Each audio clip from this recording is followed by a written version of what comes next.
Welcome to the Juice Box with Juice Springsteen, covering the week that was in professional wrestling.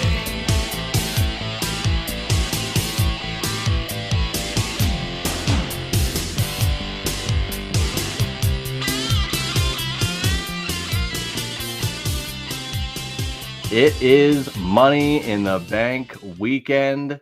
It's the Juice Box. It's Juice Springsteen, and it is Josh Isenberg here to discuss the Money in the Bank PLE from LA. How many more acronyms can we throw in this thing? JI, it's JS. How are you doing? I'm doing great, Juice. Money in the Bank has been one of my favorite PLEs, PPVs in many, many years. I'm excited for Money in the Bank. Lives change at this PLE, so I'm excited to talk about everything that's going to happen Saturday at SoFi Stadium, not SoFi Stadium, at Intuit Dome in Los Angeles. So I'm excited to talk about this and happy to be back on the Juice Box. Absolutely, man. And, Intuit Dome, I think, is even more unique than having something at SoFi because they've had Mania there now. Yep. And the Intuit Dome was the home of the first Raw on Netflix. And if you watch that, you saw the incredible seat lighting and this next level arena that they're rolling with the Intuit Dome. And of course, Raw's been doing the drones, and they've been doing that for a couple years now with that type of footage. But I'm looking forward to a PLE, especially, I guess one of the big five, if we're going to coin that term, at this particular venue, because I think it's going to be spectaculer. This is, and you said, it does change lives, changes careers more often than not for the better. We'll talk about it, but the women are 100% successful in cashing in. The men are not. I'm looking at you, Damian Sandow, among other people. Baron Corbin, Bishop Dyer, whatever he goes by now. Oh, yeah.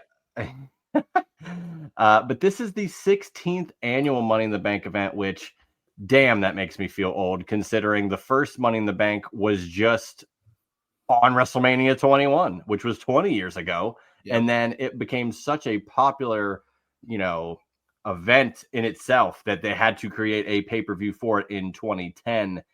And I like it as a standalone event, and I'm always interested in where they've placed it. Josh, do you prefer that it happens before SummerSlam? Because it kind of gives you that, Royal Rumbles before WrestleMania gives, that opportunity to have a match at the big show. What about Money in the Bank? You win the briefcase. In theory, you could have a huge match at SummerSlam, but you could also hold it for a year.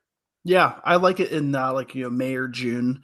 I think Money in the Bank does a really good job at bridging the gap of the lull months of WWE, because after WrestleMania, there's always going to be a downtick in interest.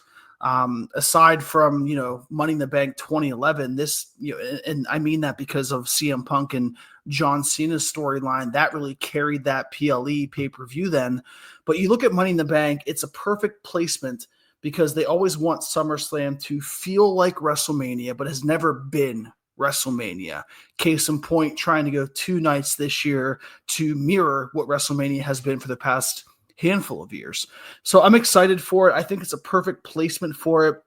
And I also think that Money in the Bank does a really good job, again, at interesting you from May, June, July to August, even though we had, Saturday night's main event. We're going to have not Worlds Collide, but we're going to have the Clash of Champions or Night of Champions in Saudi. So there's a lot of, PLE, premium live events, special events like Saturday night's main event in between, but this one always feels special. And it's special because you're going to find out more likely than not who's going to be the next world champion in the men's and in the women's division. Absolutely. And we're going to talk about where things are going to line up. I'm curious. I'll ask you right out the gate. What do you think should be the first match on this show? Because it could dictate a lot as we get towards the end, depending on what your main event is. So give me what bookends the show in your eyes. So if I had to book this show, I would put the women's first, because I think for the past couple of years, the women's Money in the Bank ladder match has been better than the men's for the past 2 or 3 years, I'd say.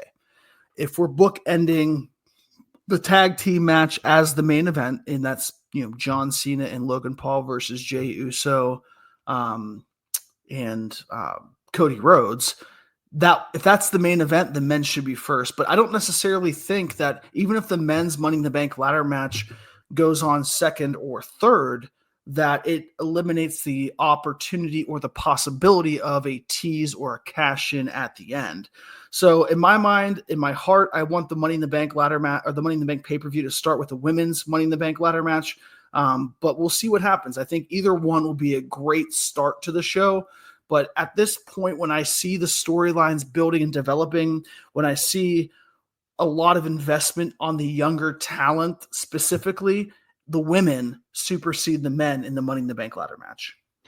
I mean, I'll tell you right out the gate, I think the women's ladder match is way more stacked in regards of talent. And that's not to say that the men's is anything to, not pay attention to.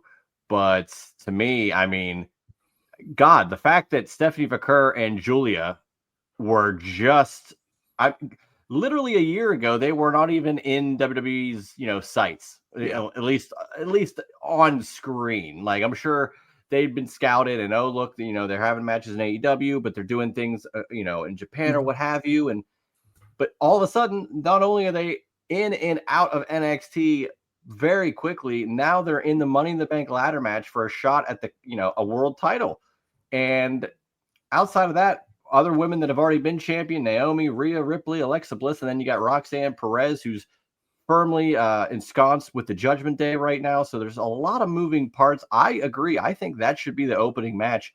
No matter what is the opening match, I think the final match should be Cody Rhodes, Jey Uso versus Cena and Logan Paul. Yeah. Purely because both world champions are in it. And damn, the intrigue is elevated if the men's Money in the Bank happens before that tag match, because then anything could happen in the World Wrestling Federation. So if Cena or Jey Uso are in a real bad way, it is very conceivable that a cash-in could at least be teased, if not actually attempted. And I think that brings a lot of intrigue towards the event as a whole. So yeah, I agree. And I think when you look at who's going to start 3 of the past 4 years, the Money in the Bank ladder match has started with the women, or excuse me, with the men. Last year, Drew McIntyre, and then, with the women, aside from last year, with the men with Drew McIntyre. But you had, aside from 2020, which is different because obviously the pandemic. Oh yeah, that's a whole nother. It's a whole other situation. Yeah, when you look at 2021, with aside from the pre-show match, you had the women's Money in the Bank ladder match kick things off. 2022 also had the women kick things off. And then 2023 was another men's. So there's an opportunity for WWE to start again with the men. But for me, the bang in the buck goes to the women kicking off Money in the Bank this year. Yeah, so I mean, that's what I would choose, but we're not going to start with that match. We're going to start with a title match, Intercontinental Women's Championship. And I will read this how it's stated on Wikipedia. If Becky Lynch loses this match, she can no longer challenge for the Intercontinental Championship as long as Lyra Valkyria is champion. And if Lyra loses, she will be forced to raise Becky Lynch's hand and acknowledge Becky Lynch as the better woman. Becky, Lyra, Women's IC title, last chance match. Man, they've really done what they have, but they've done what they could, at least up until this point, to elevate the Intercontinental Championship without Becky Lynch actually winning it. Lyra wins it, and all of a sudden she tags with Becky, returning Becky, but then Becky immediately turns heel after WrestleMania and is launched into this program to elevate the championship, but hasn't won it. And we've talked about it where it's not that Lyra beating Becky wouldn't be a good enough elevation for the championship, but if Becky holds it, that's a little bit better than just her challenging for it. The last chance stipulation, I don't know. It doesn't mean as much to me as Cody in the AEW world title. I can't challenge for that ever again. Yeah.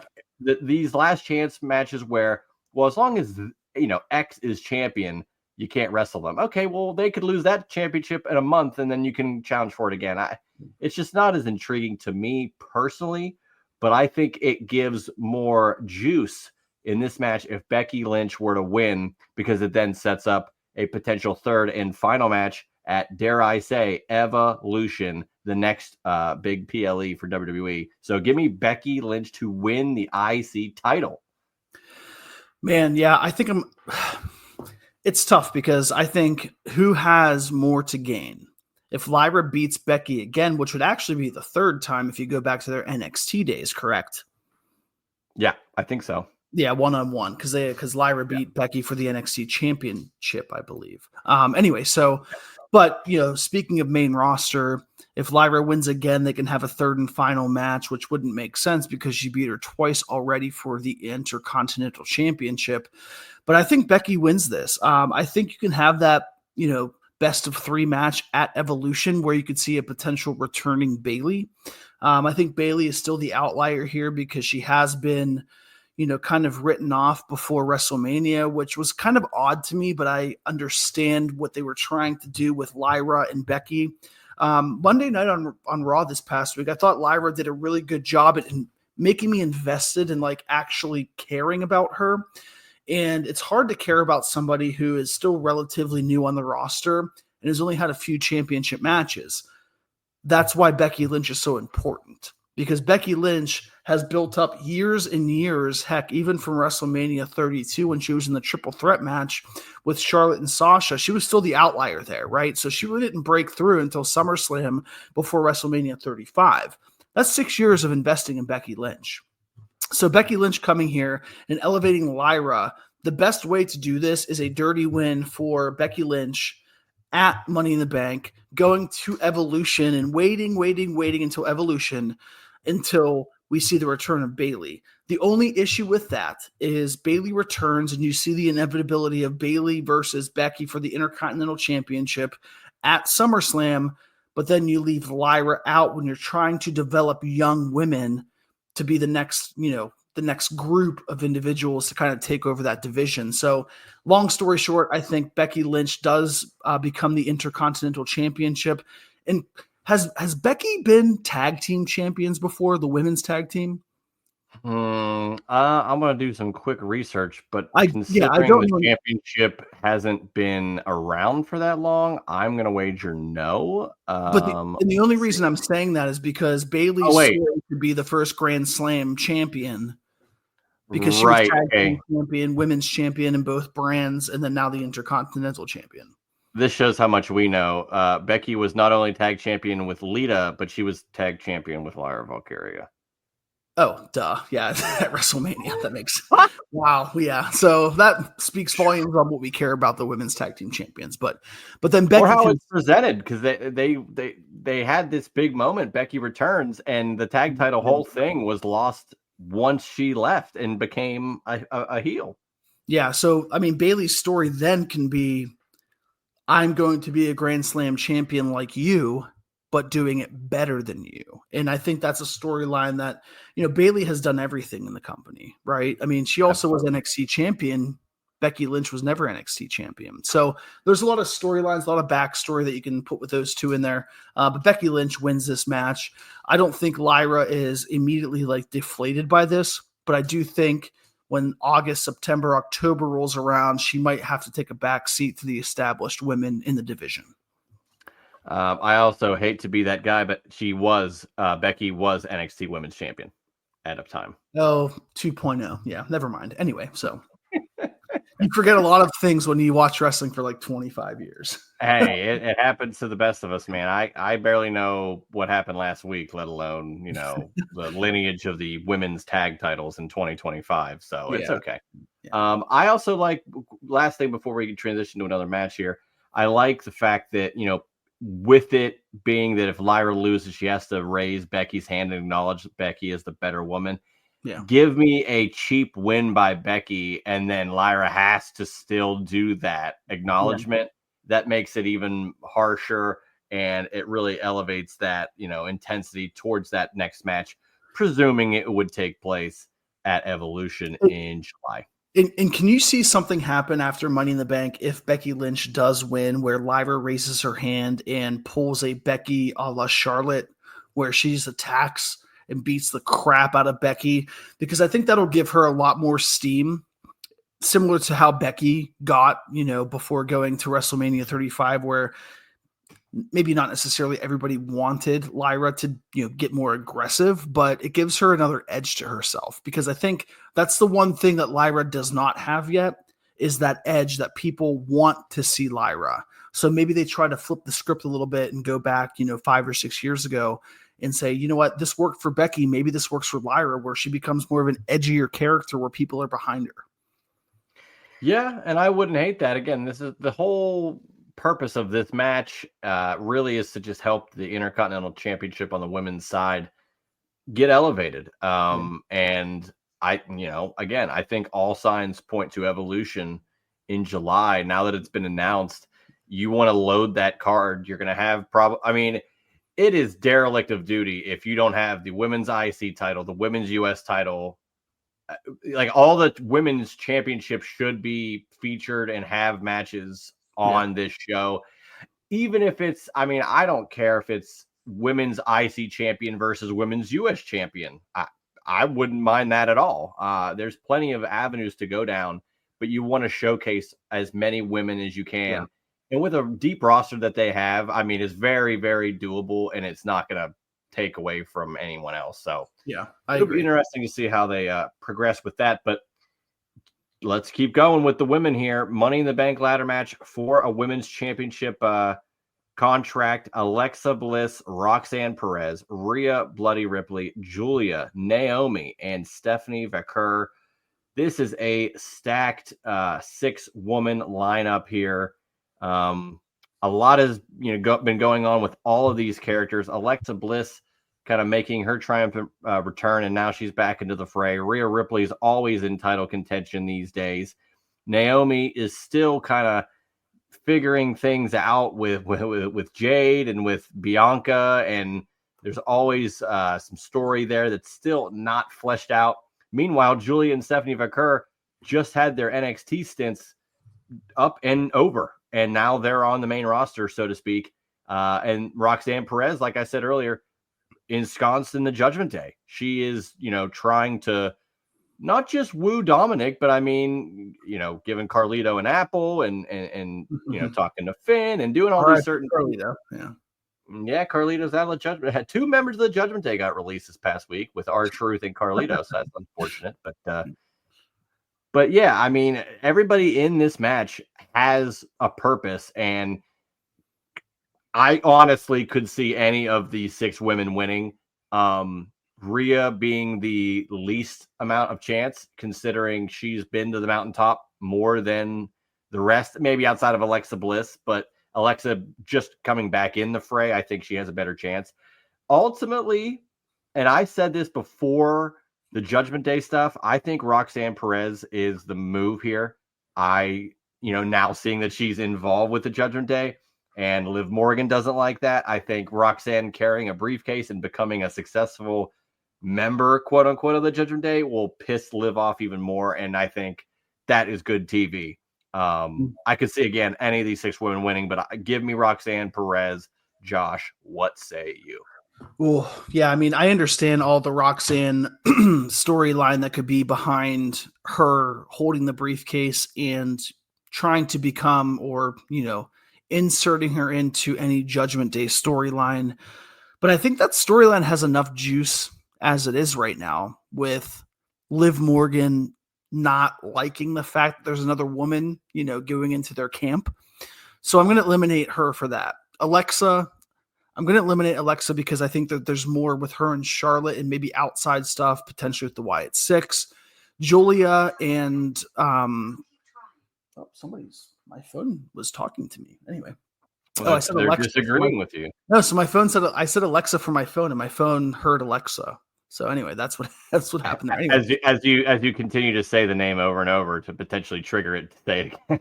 I hope so, yeah. But I think Julia and Stephanie Vaquer, wonderful talents. I think they have a bright future, but they just got up to the main roster.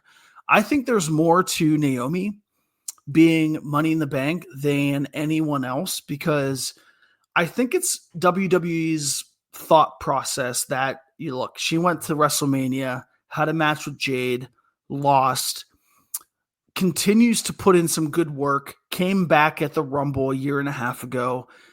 If you put the Money in the Bank briefcase on Naomi, who is a heel, I think you get an opportunity that they don't do this often. A woman could hold the briefcase for longer than a month, longer than 2 months. You can have Naomi hold that briefcase and not be in a prominent storyline for 5 or 6 months and immediately cash in and become the champion. So that's why I think Naomi, for me, is the one that I'd pick to win. And I like the Roxanne idea, but again, I just feel that there's more story being told for Naomi that can have her cash in on whether it's Bianca, whether it's Jade, and that storyline that, for a while was kind of on pause with Jade being out, the revelation that she was the one who attacked Jade. It can really build up into the early parts of 2026 and give Naomi that really big opportunity of being a champion at WrestleMania that I think she deserves. I mean, she won a championship at WrestleMania 33 in Orlando in her hometown. But I mean, hasn't really been a big Naomi storyline in WWE. And this one would be the storyline that could really catapult her and establish her as one of the best and one of the veterans in WWE. Right. And I don't think the story with her and Bianca and Jade is necessarily close to being done. And I've mentioned that before. I still don't buy that Bianca was 100% innocent, but we'll, eventually maybe see that. Yeah. I think whether it's Roxanne or Naomi, I mean, both of those women are heels. And I think the Money in the Bank briefcase works best on a heel.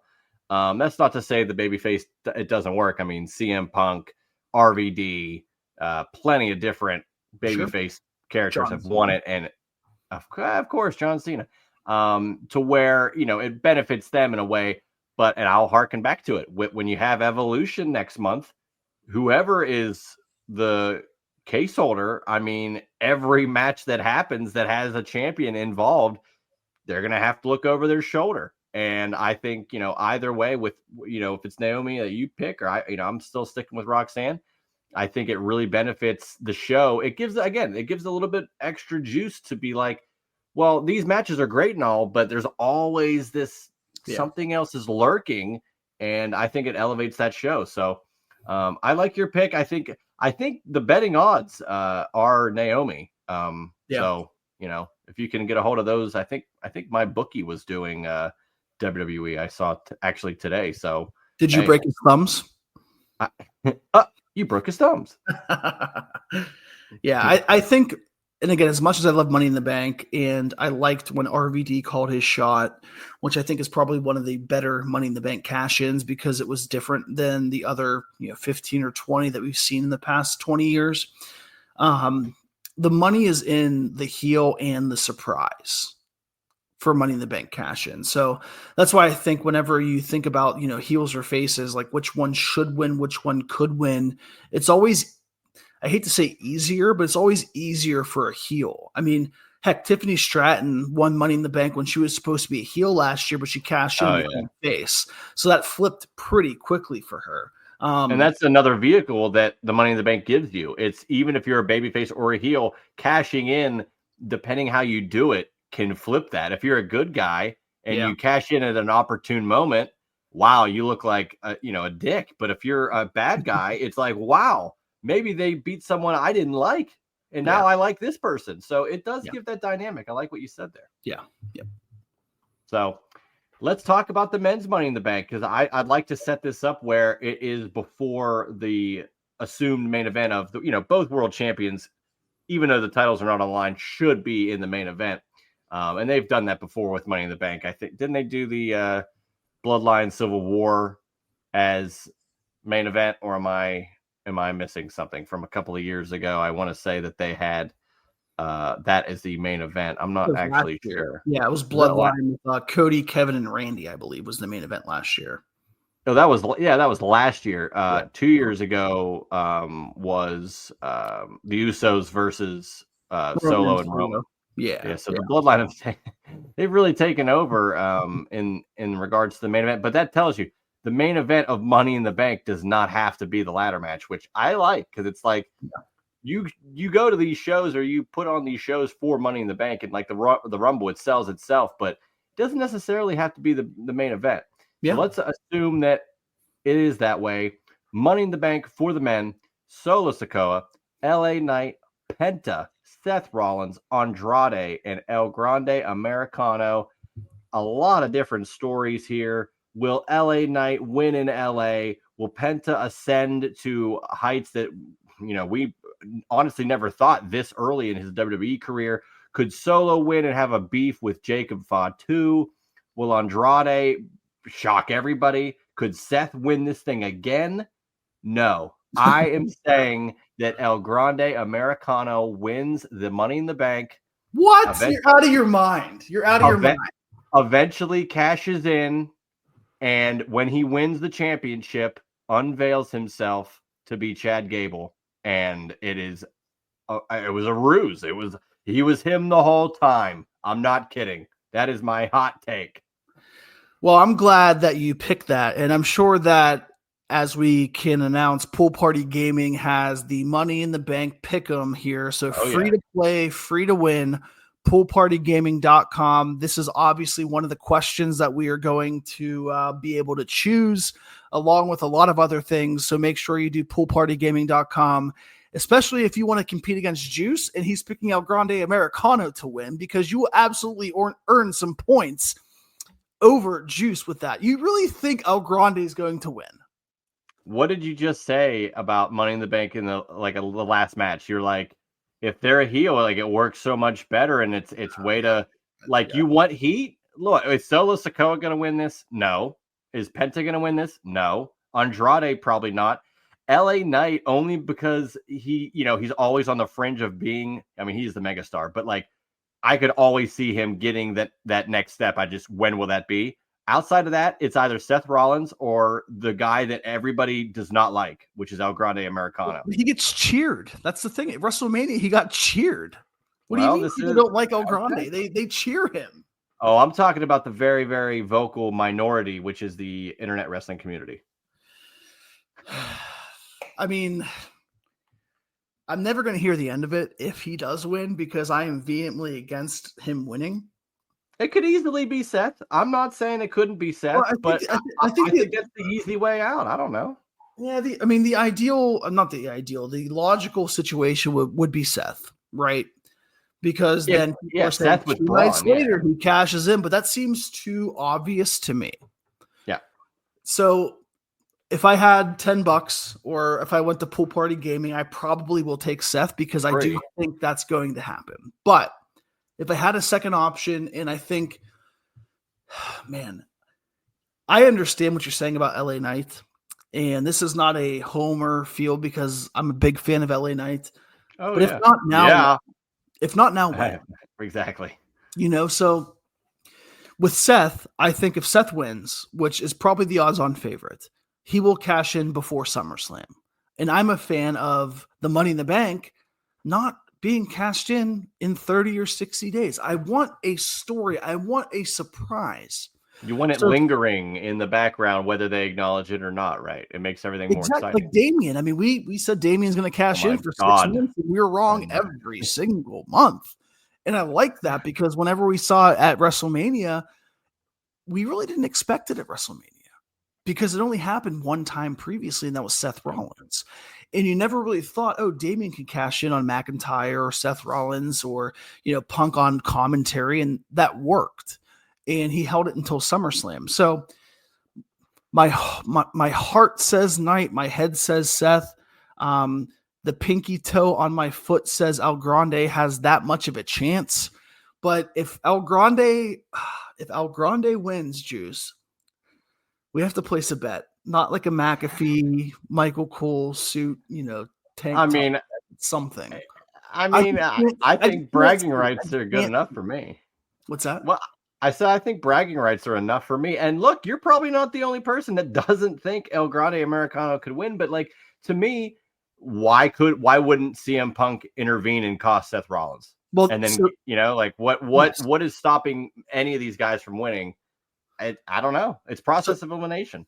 Yes, so that's what I think is going to happen, and that's what I want to happen. Is Punk interferes and costs Seth the briefcase. Um, from in my perspective, I would love something unique, not him just coming out and like pushing the ladder off. Like, what if he's controlling the height of the briefcase, and the briefcase levels up, and like Seth's trying to grab it, he's like, "What the hell's going on?" Probably That'd not be going to fun. happen. Yeah, just something different, right? So I think that's what should happen. And then LA Knight gets, his grand moment. And then you have LA Knight for 6 or 7 months, just hell, you don't have to have LA Knight as a world champion at WrestleMania, but maybe, November, December, or even Yeah. January at Rumble, he cashes in, he holds it for a couple of months and, give him his moment. Yeah. But It can be a stopgap. It's not being world champion is the goal. It's not like it's the chase that's always more exciting. So LA Knight has the especially for briefcase. faces, You don't, especially for yeah, faces. Yeah. exactly. You don't think he's gonna milk having that case. And I mean, anytime. I mean, the whole he could come out every single week, not have a match, just cut promos about how he could be the next world champion with that briefcase, and it'll be the most over thing on the show. Yeah. So it'll. Yeah. I don't know. I'd love to see LA Knight win. If it's not El Grande, Seth Rollins seems like such a boring pick, and it Yeah. almost makes it seem like it's so obviously like, well, Rollins gets that, he'll cash in, and then his first opponent will be Punk, and we'll do Punk Rollins again. Yeah. I wish Braun Breaker was in this match instead, and then I would have just picked Braun Breaker. Yeah, So that's a good point. Yeah. And I also think like the reason that I don't think it's going to be Seth Rollins 50-50 is because last year with McIntyre winning and then his cash in lasting what, an hour and a half, whatever it was, where he, CM Punk interfered and cost him his briefcase. I think they want to have a longer Money in the Bank. There's something in my mind that I think that there was a sour taste in a lot of people's mouths after Drew winning and then losing immediately, where it gave us, SummerSlam, it gave us Hell in a Cell, but you forgot about Drew winning the champion or the Money in the Bank briefcase because it was so quick. That's why I don't love these quick cash-ins, because if they lose, what's the point? And I want this to have prestige to it. I want this to have importance longer than 30 or 60 days. So I'm going to go LA Knight, probably going to be Seth Rollins. If it's El Grande, probably the worst Money in the Bank winner you can have since Otis. I thought they had something with Otis. I thought they were going to move forth with him, but they just never gave it a chance. Hey, if El Grande wins, you owe me a Grande coffee. How about that? What is that, $5? I guess so, yeah. A cappuccino instead? Cafe latte. Latte, yeah. Hey, I mean, look, these matches are always exciting. It's just like the Rumble. You never really know. There's 6 potential options. I say there's 6 potential options, yet, Brock Lesnar was not even supposed to be in a match, and he showed up and won the damn thing. So you don't know what they're capable of with Money in the Bank. So I'm thrilled to see what happens. But as long as it's before this next match, I will be happy, because if someone's carrying that briefcase, they could just be like, you know what? I want to sit out ringside for this last match because I can. And it's Cody Rhodes, Jey Uso versus John Cena, Logan Paul. We had the great moment between Jey Uso and Cody Rhodes a couple years ago, actually, in the fall of 2023, after they won the tag titles. They had that great moment with the press conference. You kind of saw this burgeoning friendship. It led into Survivor Series, where we got Punk, and all these things happened kind of stemming from that friendship that was created there. And now all these, from then until now, Cody has won the Royal Rumble, won the world title, lost the world title, and Jey Uso is now world champion. Yeah. And it's crazy to see that. And on the flip side, Cena and Logan Paul, outside of the wrestling world, are 2 of the most popular individuals on the planet in the entertainment industry, regardless of wrestling. And they are a tag team. You ask people that don't watch wrestling who John Cena and Logan Paul are, they could say they know who they are. And it's crazy that type of level is, they're just a tag team in a match. For us, it's like, oh, it's just another match, of course. Like, Logan Paul's a full-timer now, and Cena's retiring, so he's going to do this. But this is a huge, huge tag match with potential implications if the Money in the Bank is won before this match. So nothing really on the line outside of bragging rights. Josh, does anybody return in this match? What do you foresee? Because let's just eliminate the Money in the Bank from this. Let's assume the Money in the Bank is not going to be cashed in because both guys, both champions are in it. What do you want to see come out of this match? Because the next show for these guys is Night of Champions, of course, then SummerSlam. So there's more on the horizon for both these champions. Jey Uso has a world title match 2 days after this. Yeah. So what do you want to see ultimately from this match, and who do you have winning? Man, that's a tough question because the first thought in my mind is, when's Roman coming back? Right. But I don't see Roman really fitting into this, even though he has a history with Cody, a history with Jey. But we last saw him, being turned on by the wise man. So I don't really see much of where he fits into it, aside from if he is upset that The Rock chose or John Cena chose The Rock. So I don't really think this is the right time for Roman to come back. I don't think anybody comes back here. I think this is a small pebble in the build of John Cena and Cody Rhodes at SummerSlam. So I think at that point, Cody picks up the pinfall on John Cena. I don't know how Logan fits in or Jey, because I think Jey has a lot of other stuff going on Monday Night Raw with Gunther. I think there's, depending on who wins the Money in the Bank ladder match, he has that to worry about. I think this tag match is more predicated around just the rebuild of Cody Rhodes and John Cena. And Night of Champions is 3 weeks after Money in the Bank or so? Yes, I think it's the last weekend. It's June 28th, 2 days before Monday Night Raw comes to Pittsburgh. So and that's the thing, Night of Champions is always predicated around every champion defends their title. That's not going to, unless they want to do it at Night of Champions, which I don't think they will. They will not do Cody and Cena at Night of Champions. But what would you do with Cena? Would it be Cena and Jey, champion versus champion? No, because they'll do that at Crown Jewel. Crown Jewel Championship is the champion versus champion, and Cena's on the poster. There's no way Cena, as long as he's healthy, is not going to wrestle at Night of Champions. He's absolutely going to. So that's where it's confusing to me. It's like there has to be somebody between Cody, if Cody pins Cena, to have that bridge to SummerSlam, right? Because it's so close. And as much as I enjoyed the Truth and Cena match at Saturday Night's Main Event, as much as I thought the Jey Logan match delivered on what they needed to do, that's the problem that I have here. Is I'm not sure who is in between that. Truth was a good in between because Truth had that long history. You knew he wasn't going to win, but it gave you a couple of weeks to be interested in Saturday Night's Main Event. Now it's like, if Cody wins, which I think Cody and Jey will win, or if they don't, maybe Gunther makes an appearance, maybe something happens, but it's just difficult for me to put the pieces together in a 6-week time frame or in 7-week time frame where you have those 3 big events and John Cena is competing at all 3 of those. So I don't know what happens after, but I do think this is a setup for Cody and John Cena at SummerSlam. But I don't think anybody else is going to return. What say you? The more you're talking about this, I am just coming up with situations, and so it really doesn't give me an answer for who wins this match necessarily, although maybe I can work back to that, because to me, how you are talking about things, I think the move for Night of Champions, which would be very interesting as a stopgap, would be John Cena defending the WWE title against Logan Paul. I don't know how that would work. Where does Logan mess up and, cost the team? Or does Logan accidentally hit Cena, which costs the team? But then Cena has to be the face in that. And I don't think you're ready for Cena to be the face. Well, you have to look at it this way. Night of Champions is in Saudi. John Cena is going to be a babyface. I don't think that's going to be any problem with that. Okay. And you have to also think in the back of your mind, at least I am, I don't think Cena is going to retire as a heel. So at some point you have to start, turning those wheels, more and more. And I thought the R-Truth match was a little bit of a beginning to that, where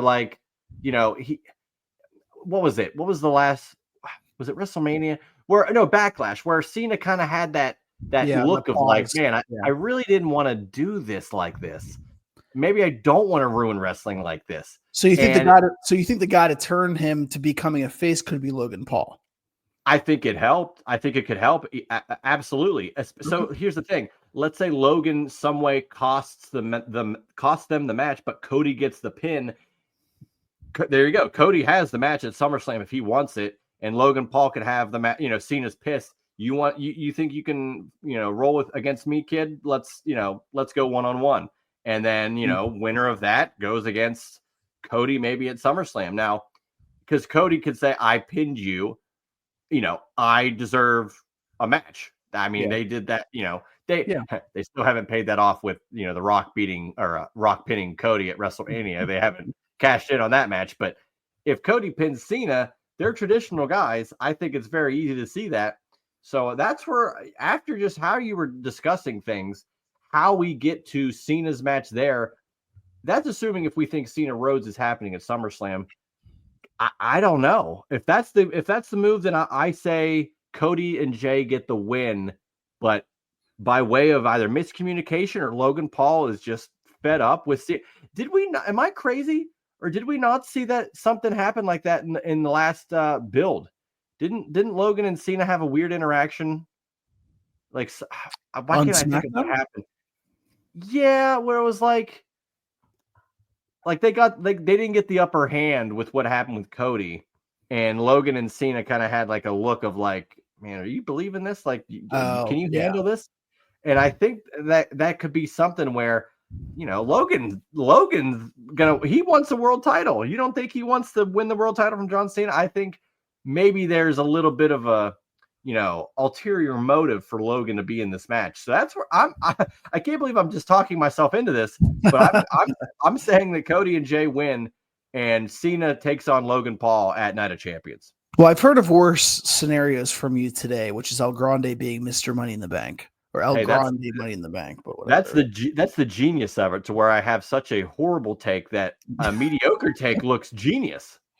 Yeah, every blind nut finds every blind. Oh yeah, squirrel finds a nut. So that's exactly the saying. I'm glad it took you 2 tries. Yeah, and it's not a bad idea. I just think with Logan, and again, we've seen Logan compete in Saudi for championship matches, right? Like he faced Roman, and he did a great job at that.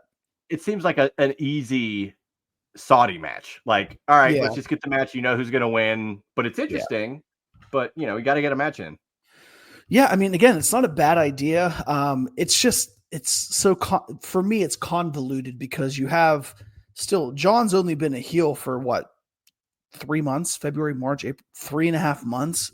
I don't know if you're going to put him with against the most naturally hated person in WWE for a PLE, unless they're saying, hey, you know what, this isn't working. I don't think it's not working, but it's not as good as I think that they wanted it to be, right? Like the heel turn of John Cena, because the heel turn was amazing, but the execution of him being a heel has been lackluster. I will agree. Yeah, it's like he has good promos, but like people still. Yeah. I think the biggest thing that really like disconnected me was, and I know this is not like rocket science, is the fact that they never followed up on like why he joined The Rock. It never got paid off. It never got paid off. Rock didn't have to do anything at WrestleMania other than just be there. Correct. Right? And that didn't happen. So now it's like, well, this is Cena's last year and we're having to like forcefully watch him be a heel and like, but this is it. So that's why we're all, I feel like, in agreement where he's not retiring as a bad guy, because the fans are going to want to cheer him at the end. And it's like, you force this, either go all in with The Rock and this whole thing, or don't do it at all. So yes, exactly. Yeah. Go all in with him and The Rock, because anytime somebody talks about The Rock, they're booing him, right? Like Cody brings up The Rock's name, or Punk brings up The Rock's name, and people are booing the sound of his voice, like the sound of The Rock's name coming out of other people's voices, which is, years and years ago, hell, even a year and a half, 2 years ago, before the whole Cody movement happened, you didn't think that would happen. When Rock came back on SmackDown in Colorado, that was one of the loudest reactions I've ever heard. And then you have him try to push his way to having him versus Roman, but you had this problem of like people wanted Cody. And ever since that's made The Rock kind of enemy number one. Like he's kind of what Triple H tried to be for the longest time, being the authority, but The Rock like kind of is the final boss. Like everybody knows that he is a guy that is owning, part of the company. He is the guy that's at the very top, whenever we all knew Triple H kind of was, but at the same time, Vince was the guy who made the call, right? Like, so in our mind, The Rock is the guy that is making these decisions. So that's why people are booing him.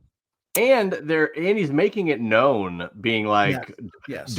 Don't worry, we got plans coming up. Like this is the beginning, but it hasn't happened yet. It's not that we don't. I think, of course, I think that they are, talking about it, having meetings, being like, we're planning this stuff out. But if certain pieces don't fall how they want, I'm not sure their backup plans are any better than me picking El Grande Americano to win Money in the Bank. You gonna die on that hill tonight? I'll die on that hill, when it happens. Yeah, on that ladder, if you will. Yeah, I just think, whenever you see Money in the Bank, this is the most like interesting part because it has John Cena, and we have John Cena for 6 more months. And this is one match. You're going to have like 3 more matches. You might not see him at like a Survivor Series, or you might not see him at whatever September's pay-per-view is going, or PLE is going to be. Oh yeah. So there's, after SummerSlam, we're not sure what's going to happen with John. So I think the biggest thing is putting the pieces in place for the next 2 months to really try to either give John that full-fledged heel run and then turn him after SummerSlam, or like you mentioned, maybe this is the beginning of John Cena going back to himself. But doesn't that devalue the heel turn? If he turned in March 1st at Elimination Chamber, and he's slightly going back June 9th, I don't know. There's just something about it that it's just, for me, again, it's more of they tried. I think John wanted to do this, but they have to rush things because of the situation that they put themselves into. And I don't think the timing doesn't bother me either. Like they had all year and they still have time. But again, it's the Rock thing. If they went all in with this and was like Cena's, like everything that's happened with Cena since the heel turn, if you had the Rock at WrestleMania, if you had the Rock even showing up via satellite, for God's sake, for any amount of time dictating this match is going to happen or this stipulation is going to happen, and Cody and Jay, you want this match at Money in the Bank? Well, this stipulation that the Rock dictates. Without the Rock's involvement, Cena is kind of just floating out there by himself as a heel, and we're all waiting. Like, man, he's only got so many dates left, but I want to cheer him. But he turned heel, and it was a magnificent turn, and it shook everything up. But it's the time is just folding in on itself to where it's just not working. Like one thing has to lead to another. It makes it seem like they're going to force the babyface turn. There's yes. Wow. And there's a disconnect, right? There's a disconnect between, I understand that Backlash was a very easy layup, right? You have Randy Orton in his hometown against John Cena. Very easy layup. But what I think was, for me, the problem is with the entire Rock not being their situation is after Roman lost that triple threat match, and maybe you take him off TV for a few weeks. You have that Cena Orton match, last time ever, whatever you want to bill that as. The Rock and John are together.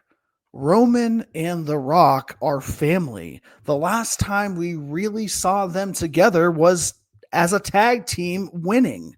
Having The Rock talk about how Roman lost to Cody and how he had to choose John Cena, who Roman for so many years was trying to become, or the company was trying to make Roman John Cena. I mean, hell, they had a random match at No Mercy a handful of years ago that people don't really remember because that was before Roman became the tribal chief. They missed the boat on that. And that was really where the juice and where the energy and where the excitement and where the history was.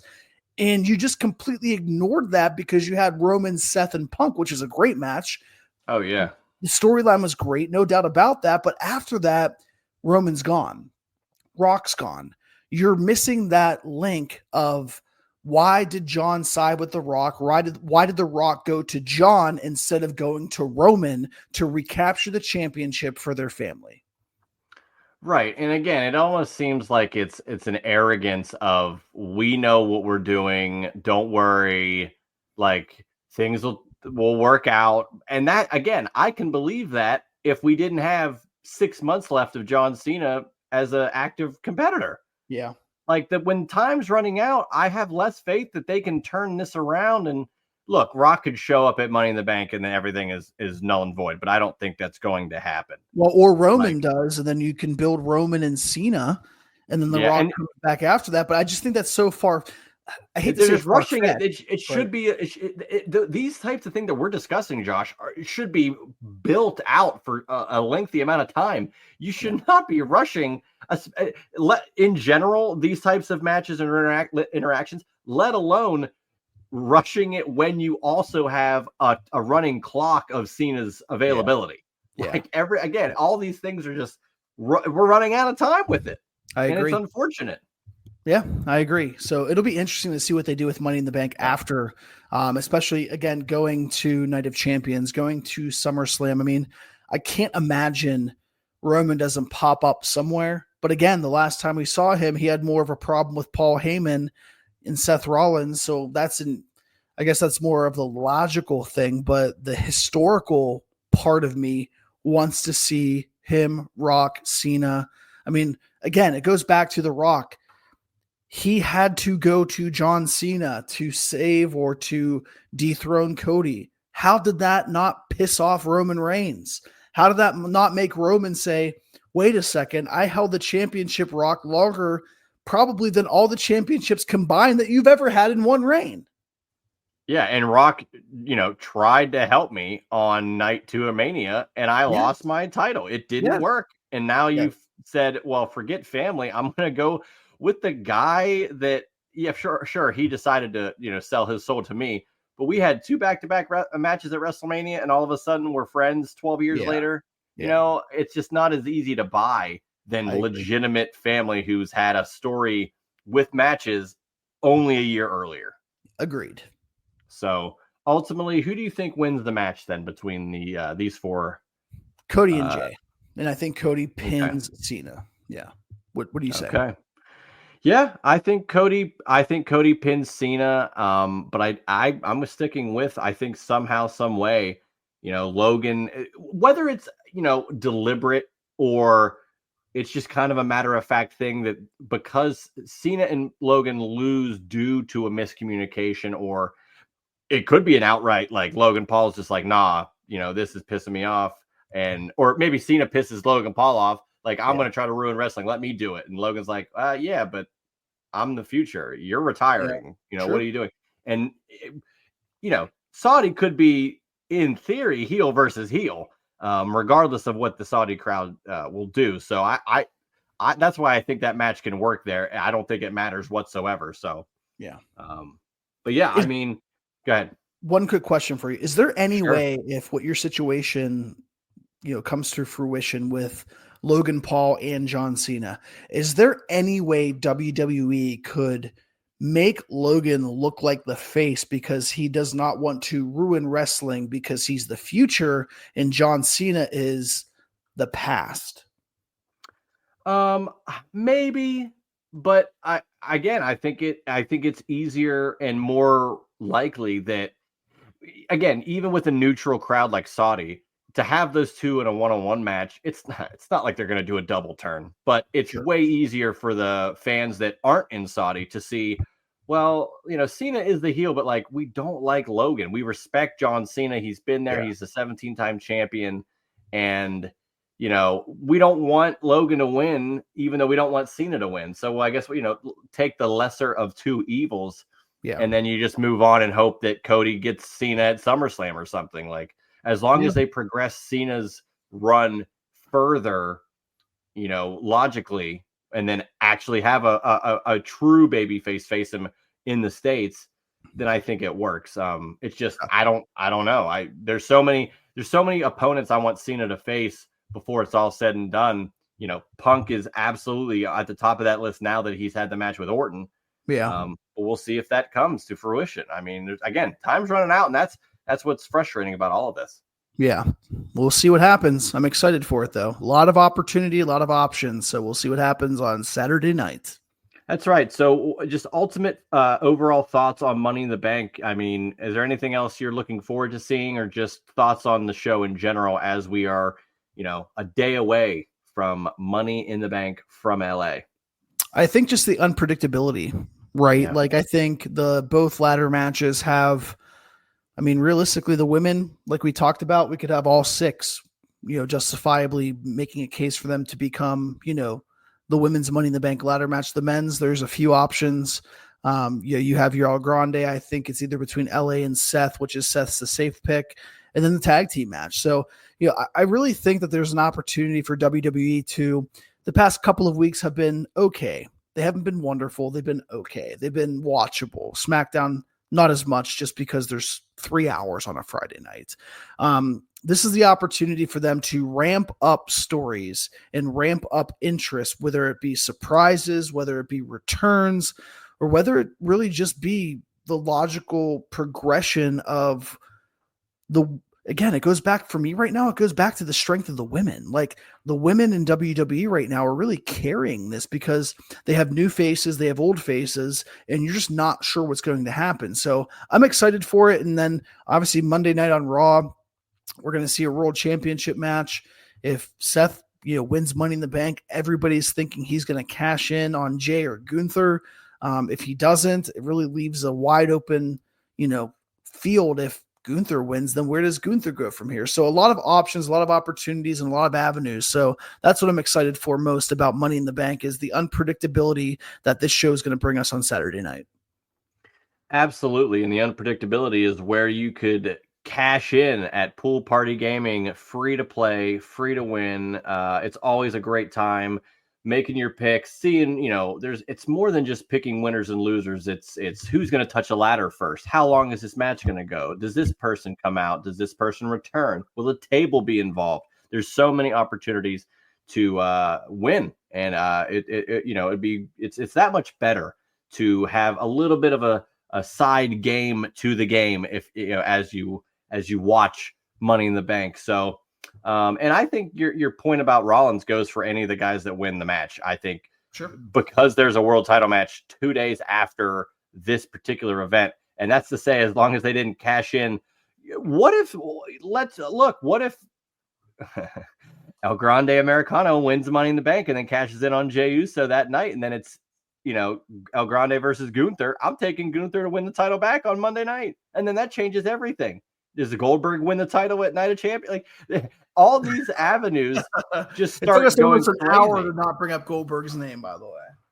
That's right. Well, we're not predicting Night of Champions yet, where I assume something could be in the works. If not, then it's definitely possible for that Saturday night's main event after that. But man, this is the beginning of the summer, and like you said, after WrestleMania, there is a downtime, and traditionally, I always think the biggest downtime is after SummerSlam, before Rumble, which is just like nothing. Although Survivor Series has been elevated with War Games and what have you, so that's also really not a point anymore. But now you get this show, Money in the Bank kicks it off. Well, you really get Worlds Collide, which I think is going to be a fun, phenomenal in-ring show.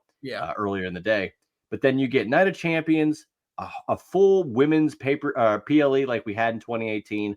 And then you get SummerSlam. And I think it's going to be a loaded summer for the WWE. And I'm interested to see where things go. But it all kicks off, again, with the Royal Rumble of the summer, Money in the Bank from the Intuit Dome. So, Josh, really appreciate you coming into the Juice Box. It's always a great time having you on the air and shooting the breeze.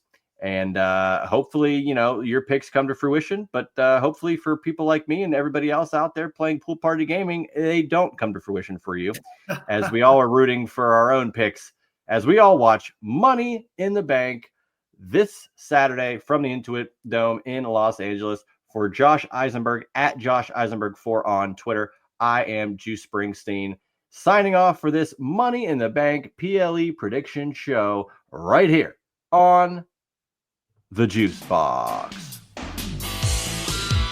That was The Juice Box with Juice Springsteen. Make sure to subscribe to The Juice Box wherever you listen to podcasts.